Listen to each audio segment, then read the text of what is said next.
ആകമാന സുറിയാനി orthodox സഭയുടെ ചരിത്രവും വിശ്വാസസത്യങ്ങളും തയ്യാറാക്കിയത് chevalier K O. Mathew Konkara. Chapter 1 class 8. ഇന്നത്തെ ക്ലാസ്സിൽ വിശുദ്ധ അന്ത്യോക്യ സഭയുടെ ആരംഭം, വിശുദ്ധ സഭയ്ക്ക് മാത്രമായ പ്രത്യേകതകൾ, വിശുദ്ധ സഭ സഹിച്ച പീഡകൾ, ശൗൽ വിശുദ്ധ സഭയെ പീഡിപ്പിച്ചപ്പോൾ ക്രിസ്തുവിനാണ് പീഡയേറ്റത് എങ്കിലും എന്തുകൊണ്ട് ശൗലിനെ തന്റെ സഭയ്ക്കു വേണ്ടി വിളിച്ചു വേർതിരിച്ചു തുടങ്ങിയ കാര്യങ്ങളാണ് പ്രതിപാദ്യം. കർത്തൃകൽപ്പനയാൽ അന്ത്യോക്യയിൽ സ്ഥാപിതമായ സഭ ശ്ലീഹന്മാരുടെ പ്രവർത്തനം മൂലം മറ്റു സ്ഥലങ്ങളിലേക്കും വ്യാപിച്ചു. അതിനുവേണ്ടി ക്രിസ്തു അവരെ മുന്നമേ തിരഞ്ഞെടുത്തത് ശുശ്രൂഷകൾ നിർവഹിക്കുന്നതിനും സഭാപരമായ കൂദാശകൾ നിർവഹിക്കുവാനും ആയിരുന്നു. ഇത് സംബന്ധമായി ശുദ്ധമുള്ള ലൂക്കോസിന്റെ സുവിശേഷം അധ്യായം 6 വാക്യം 13 നാം ഇങ്ങനെ വായിക്കുന്നു: പ്രഭാതമായപ്പോൾ താൻ തന്റെ ശിഷ്യരെ വിളിച്ച് അവരിൽ നിന്ന് 12 പേരെ തെരഞ്ഞെടുത്തു. അവരെ ശ്ലീഹന്മാർ എന്ന് വിളിച്ചു. ശുദ്ധമുള്ള മത്തായി അധ്യായം 28 വാക്യം 18 മുതൽ 19 വരെ നമുക്ക് വായിച്ചു നോക്കാം. യേശു അടുത്തു ചെന്ന് അവരോട് ഇപ്രകാരം പറഞ്ഞു: സ്വർഗ്ഗത്തിലും ഭൂമിയിലും എനിക്ക് സർവ്വ അധികാരവും നൽകപ്പെട്ടിരിക്കുന്നു. എന്റെ പിതാവ് എന്നെ അയച്ചിരിക്കുന്നത് എങ്ങനെയോ അങ്ങനെ ഞാൻ നിങ്ങളെയും അയക്കുന്നു. ആകയാൽ നിങ്ങൾ പോയി സർവ്വജാതികളെയും ശിഷ്യപ്പെടുത്തുകയും പിതാവിന്റെയും പുത്രന്റെയും പരിശുദ്ധാത്മാവിന്റെയും നാമത്തിൽ അവരെ സ്നാനപ്പെടുത്തുകയും ഞാൻ നിങ്ങളോട് കൽപ്പിച്ചത് എല്ലാം പ്രമാണിപ്പാൻ അവരെ പഠിപ്പിക്കുകയും ചെയ്യുവിൻ. വിശുദ്ധ യോഹന്നാൻ അധ്യായം 20 വാക്യം 21 മുതൽ 23 വരെ നാം ഇങ്ങനെ വായിക്കുന്നു: യേശു വീണ്ടും അവരോട് നിങ്ങൾക്ക് സമാധാനം. എന്റെ പിതാവ് എന്നെ അയച്ചതുപോലെ തന്നെ ഞാനും നിങ്ങളെ അയക്കുന്നു എന്നു പറഞ്ഞു. ഇങ്ങനെ പറഞ്ഞ ശേഷം താൻ അവരുടെ മേൽ ഊതി, നിങ്ങൾ പരിശുദ്ധാത്മാവിനെ കൈക്കൊള്ളുവിൻ. ഒരുവന്റെ പാപം മോചിച്ചാൽ അത് മോചിക്കപ്പെട്ടിരിക്കും. നിങ്ങൾ പിടിച്ചാലോ അത് പിടിക്കപ്പെട്ടുമിരിക്കും. അപ്പോസ്തല പ്രവൃത്തി അധ്യായം 14 വാക്യം 22 നമുക്ക് വായിച്ചു നോക്കാം. അവർ, അതായത് പൗലോസും ബർന്നബായും ഉപവസിച്ചും അവരോടുകൂടെ പ്രാർത്ഥിച്ചും കൊണ്ട് ഓരോ സഭയിലും കശീശന്മാരെ നിയമിച്ചു. അവർ ആരിലാണോ വിശ്വസിച്ചത് ആ നമ്മുടെ കർത്താവിന് അവരെ ഭരമേൽപ്പിച്ചു. നമ്മുടെ കർത്താവായ യേശു ക്രിസ്തു എന്തൊക്കെ അവരെ പഠിപ്പിച്ചുവോ, എന്തിനൊക്കെ അവരെ അധികാരപ്പെടുത്തിയോ അവർ അത് ചെയ്തു പോന്നു. കൂടുതൽ അറിയുവാനായി ശുദ്ധമുള്ള മത്തായി അധ്യായം 10 വാക്യം 1 മുതൽ 15 വരെ വായിക്കുക. അവർ അവർക്ക് ലഭിച്ച അധികാരം അനുസരിച്ച് വിശുദ്ധ പൗരോഹിത്യ നൽവരങ്ങൾ അർഹതപ്പെട്ടവർക്ക് നൽകുകയും വിശുദ്ധ മാമോദീസ മുതലായ കൂദാശകൾ അനുഷ്ഠിക്കുകയും പാപമോചനം നൽകുകയും പ്രാർത്ഥന ശുശ്രൂഷകൾ നിർവഹിക്കുകയും വിശ്വാസികളെ വഴികാട്ടുകയും ചെയ്തു പോരുന്നു. അവരിൽ പരിശുദ്ധാത്മ നിറവുണ്ടായിരുന്നു. അവർ സംസാരിച്ചത് പരിശുദ്ധാത്മാവ് വഴിയായിരുന്നു. സകലത്തെയും ജീവിപ്പിക്കുന്ന കർത്താവും പിതാവിൽ നിന്ന് പുറപ്പെട്ട് പിതാവിനോടും പുത്രനോടും കൂടെ വന്ദിക്കപ്പെട്ടു സ്തുതിക്കപ്പെടുന്നവനും നിബിയന്മാരും ശ്ലീഹന്മാരും മുഖാന്തിരം സംസാരിച്ചവനുമായ ഏക വിശുദ്ധ റൂഹ അവരോടുകൂടെ ഉണ്ടായിരുന്നു. തുടർന്ന് തങ്ങൾ ആരെയാണോ ക്രൂശിക്കുക എന്ന് പീലാത്തോസിന്റെ മുൻപാകെ അട്ടഹസിച്ചു പറഞ്ഞത് ആ ജനത്തിന്റെ മധ്യത്തിലേക്ക് ശ്ലീഹന്മാർ എല്ലാവരും എത്തുന്നു. ശ്ലീഹന്മാരിൽ തലവനായ വിശുദ്ധ പത്രോസ് അവരോട് ആദ്യമായി പ്രസംഗിക്കുന്നു. തങ്ങൾ ചെയ്തു പോയ കുറ്റത്തിൽ ഹൃദയത്തിൽ കുത്തുകൊണ്ട അവർ, സഹോദരന്മാരെ, ഇനി എന്തു ചെയ്യണം എന്ന് ചോദിക്കുന്നു. വിശുദ്ധ പത്രോസ് ശ്ലീഹായുടെ പ്രസംഗത്താൽ മാനസാന്തരപ്പെട്ട 3000 പേർ സ്നാനമേറ്റ് സഭയോട് ചേർക്കപ്പെട്ടു. കൂടുതൽ അറിയുവാനായി അപ്പോസ്തോല പ്രവൃത്തി അധ്യായം 2 വാക്യം 41 വായിക്കുക. വിശുദ്ധ അന്ത്യോക്യ സഭയ്ക്കു മാത്രമായ പ്രത്യേകതകൾ താഴെ പറയുന്നവയാണ്. 1. വിശുദ്ധ അന്ത്യോക്യ സഭ ഏതെങ്കിലും ബിഷപ്പോ വ്യക്തിയോ വ്യക്തികളിൽ നിന്നോ നേരിട്ട് ഉണ്ടായതല്ല. 2. വിശുദ്ധ സഭയുടെ ആരംഭം ക്രിസ്തുവിൽ നിന്ന് നേരിട്ടാണ്. വിശുദ്ധ സഭയുടെ ജീവൻ പരിശുദ്ധാത്മാവാണ്. അതിന്റെ ആത്മാവ് വിശുദ്ധ റൂഹായാണ്. ക്രിസ്തു തിരഞ്ഞെടുത്ത തന്റെ ശിഷ്യന്മാരെയാണ് താൻ അതിനായി അധികാരപ്പെടുത്തുന്നത്. 3. വിശുദ്ധ ബൈബിൾ പ്രകാരവും ചരിത്രപരമായും അന്ത്യോക്യയിലാണ് ആ സഭ ആരംഭം കുറിച്ചതെന്നും അവിടെ കൂടിയവരെയാണ് ലോകത്താദ്യമായി ക്രിസ്ത്യാനികൾ എന്നും വിളിച്ചത്. 4. എല്ലാ ശിഷ്യന്മാരും കാതോലികവും ശ്ലൈഹികവുമായ ആ ഏക വിശുദ്ധ സഭയ്ക്കുവേണ്ടിയുള്ള പ്രവർത്തനം അന്ത്യോക്യയിൽ നിന്നും ആരംഭിച്ചു. 5 ഏഷ്യാമൈനറിലെ 7 സഭകൾ അലക്സന്ത്രിയ, കുസ്തന്തീനോപോലിസ്, എഫേസ്യ ഉൾപ്പെടെ ക്രിസ്തുവിന്റെ ശ്ലീഹന്മാരും പിൻഗാമികളും പ്രവർത്തിച്ചിടത്തെല്ലാം ഉടലെടുത്ത സഭകൾ അന്ത്യോക്യ സഭയുടെ ഭാഗങ്ങൾ അഥവാ കോൺഗ്രിഗേഷൻസ് മാത്രമായിരുന്നു. അതായത് സ്വതന്ത്ര സഭകളല്ലായിരുന്നു എന്ന്. ഉദാഹരണത്തിന് ജോർജ് എ. ഖറസ് എഴുതിയ ക്ഷീത്ത ഇംഗ്ലീഷ് ന്യൂ ടെസ്റ്റമെന്റിൽ നിന്നുള്ള ഇംഗ്ലീഷ് വിവർത്തനം യോഹന്നാന്റെ വെളിപാട് പുസ്തകം അധ്യായം 1 വാക്യം 4 കാണുക.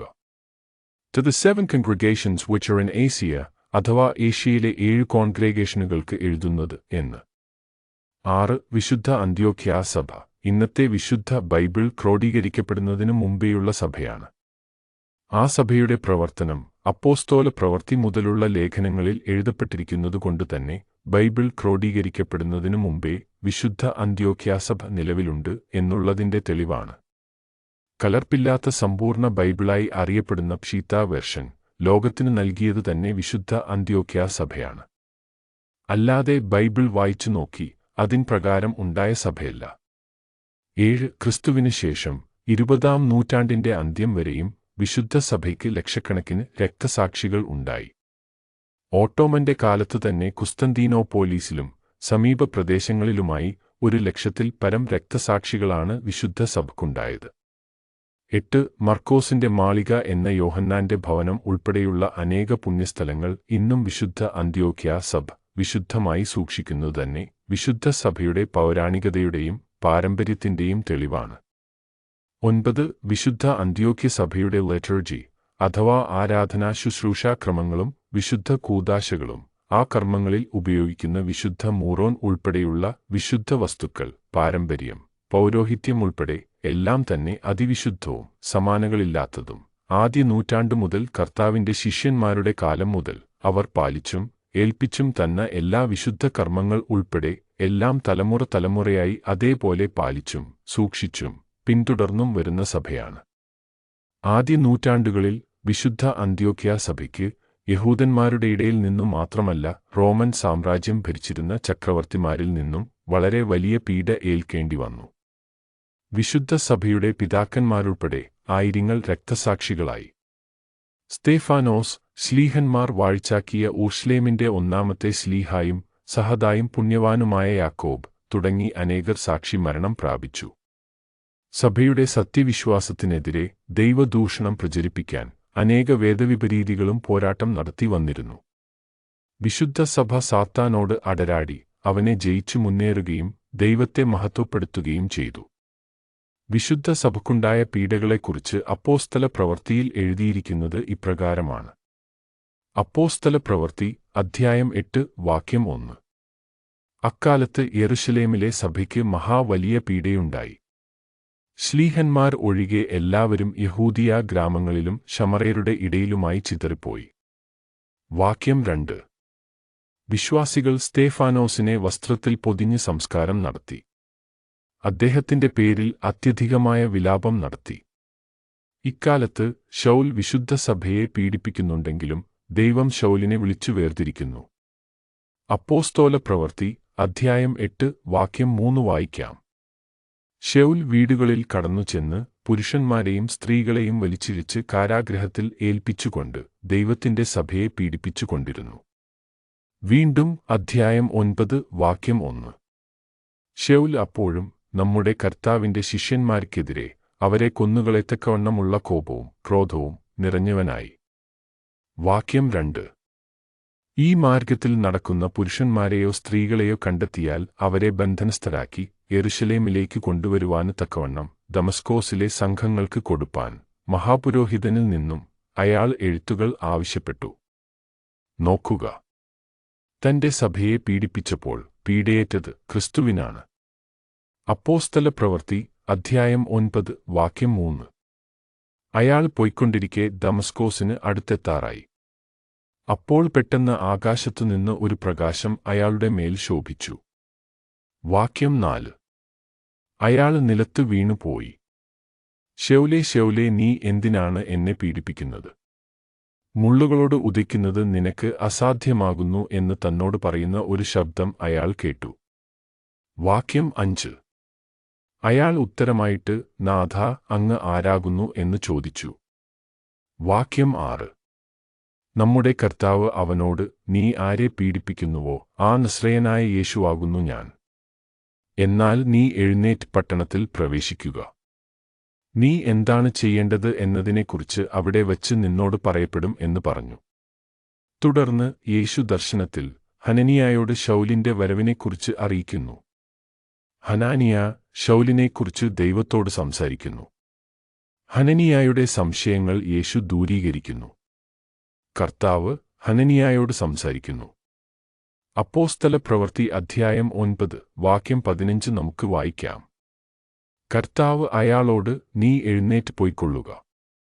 എന്തെന്നാൽ പുറജാതികളുടെയും രാജാക്കന്മാരുടെയും ഇസ്രയേൽ മക്കളുടെയും മുമ്പിൽ എന്റെ നാമം വഹിപ്പാൻ അവൻ എനിക്കായി തിരഞ്ഞെടുക്കപ്പെട്ട പാത്രമാകുന്നു.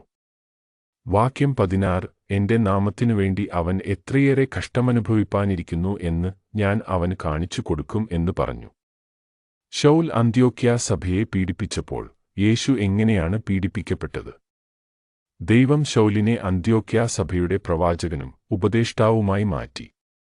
തുടങ്ങി കൂടുതൽ വെളിപ്പെടുത്തലുകൾ അടുത്ത ക്ലാസുകളിൽ എടുക്കുന്നതാണ്.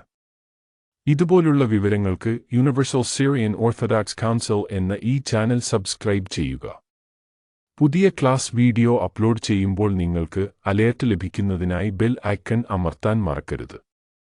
അടുത്ത ക്ലാസ്സിൽ നിങ്ങളെയെല്ലാം കാണാം എന്ന പ്രതീക്ഷയോടെ നിർത്തുന്നു.